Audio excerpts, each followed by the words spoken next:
ভালো হয়। তবে নিচে পাত্রচূনা জাতীয় ভেষজ পাতার সাধারণ কিছু উপকারিতা দেওয়া হলো। ঔষধি পাত্রচূনা, পাথরকুচি পাতার ভেষজ গুণ ও উপকারিতা। কিডনি পাথরের বিরুদ্ধে কার্যকর। পাথরকুচি পাতা কিডনির পাথর গলাতে সাহায্য করে। নিয়মিত পাতা ভেজানো পানি পান করলে উপকার পাওয়া যায়। জ্বরে উপকারী। পাতার রস জ্বর কমাতে সাহায্য করে, বিশেষ করে ভাইরাল বা টাইফয়েড জ্বরে। ক্ষত নিরাময়ে।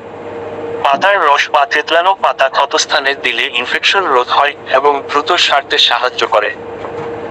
ডায়রিয়া ও পেটের সমস্যা। পাতার রস পেট পরিষ্কার রাখতে সাহায্য করে, পেট ব্যথা ও ডায়রিয়ার চিকিৎসায় ব্যবহার হয়। হজমে সহায়ক। পাতার রস হজম শক্তি বাড়াতে সাহায্য করে এবং গ্যাস্ট্রিক সমস্যায় উপকারী। বাত ও ব্যথায় উপকারী। শরীরের যে কোনো ব্যথায় পাতা গরম করে বেটে প্রয়োগ করলে উপকার মেলে।